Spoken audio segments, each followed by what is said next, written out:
Who's on our most wanted list? We'll talk about it next on Fantasy Football Today in 5.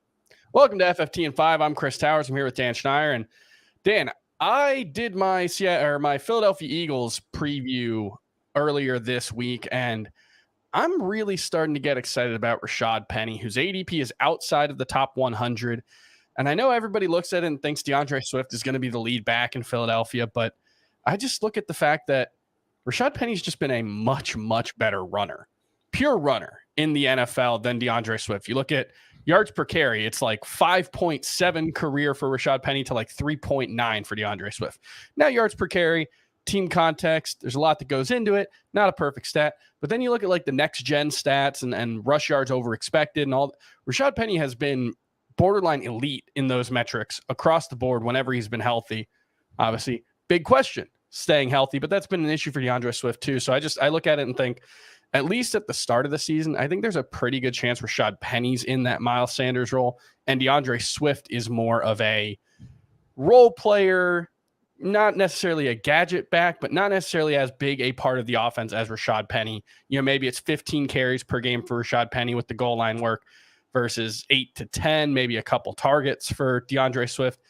Obviously, Rashad Penny's got to stay healthy to make that work, but if I can get him outside of the top 100, I'm happy to do that every time. Who are some players you really want this year? Yeah, I'm going to go position by position. I have 4, one for each will do. Sure. I'm going to start at quarterback, and it's Justin Herbert. Simply put, I want a piece of this Kellen Moore offense before we see it, because we're going to see it. Herbert and Kellen Moore's offense with an additional weapon in Quentin Johnson. Take off like a rocket. With Rashawn Slater back at left tackle. And then you're never going to get Herbert at this price again, in my mind. So I'm going to get it before that happens. At running back, I've been saying it all offseason, but I want a piece of Tank Bigsby and a lot of pieces of Tank Bigsby, the rookie running back in Jacksonville. I am a believer that Bigsby will take over the red zone role. I am a believer that Bigsby will play a lot more between the 20s and early downs that people realize, because I believe he's going to offer something that Travis Etienne does not offer, and it's that tough running in between the tackles. And the other thing I'd point out is just in terms of handcuffs, we talked about this on the podcast a couple days ago, but Travis Etienne has missed an entire NFL season with a foot injury. It wasn't an issue last season, but there's at least some chance that Etienne just gets hurt and Tank Bigsby could be the lead runner in what we think is going to be one of the best offenses in the NFL.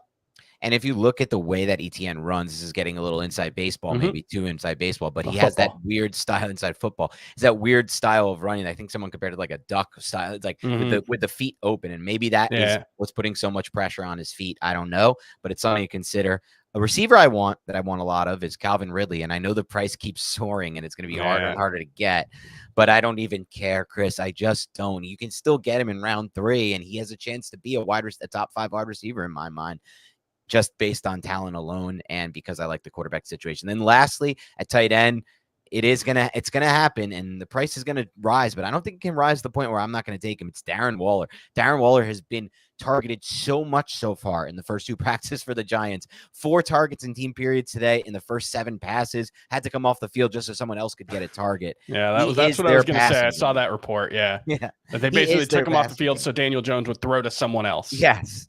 But you know what? Jones has been looking for someone to lock onto for the last 2 years, and he just hasn't had that player. And now Waller is that player. Moves like a receiver, fully healthy right now. I know the injuries are concerned, but his price tag is so depressed from where it was 2 years ago. I love Waller. What's the price where you wouldn't draft Calvin Ridley? How high would he have to start? Because it feels a little bit like this time last offseason when like Cortland Sutton.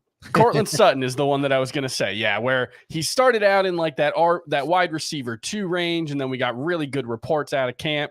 And all of a sudden, by the end of drafts, I mean, I know at least a couple of people in our group were taking him as a top 10 wide receiver. Oh, yeah. If Calvin Ridley was going ahead of like T. Higgins, I think that's fine. T. Higgins is right around wide receiver 12. If he was going ahead of Jalen Waddle or Devontae Smith, that starts to get a little questionable. But even those I could see. They're the number 2 options in their offense. Right.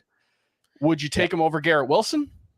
That's when it probably starts to get kind of, but also just like at the same time, I don't know, because Calvin Ridley is he's had way more fantasy success than Garrett Wilson has. Obviously, Wilson has. He's been a top 5 wide receiver. Right. And I like Lawrence a lot, and I like Doug Peterson's offense a lot. So I don't know if there's a price that's going to be too high for me with Ridley. Would you take him over Amon-Ra St. Brown? No, that's when I cut. AJ Brown. No. Yeah, we can't go that hard. No. Now we can't go with him over those players. Well, let's talk back to yesterday's podcast before we go. Okay. Devontae Adams or Calvin Ridley? Oh boy. This is horrible, but I'm taking Ridley over Adams. Calvin Ridley could be anything. Ranking. I'm having a tough time ranking Adams. Adams, Chris, but I also am having a tougher time drafting Adams. No, I get that. I understand that the case is for and against. For me, it's just, like I said, Calvin Ridley could be anything. He could even be Devontae Adams. Yes. Is kind of how I view it.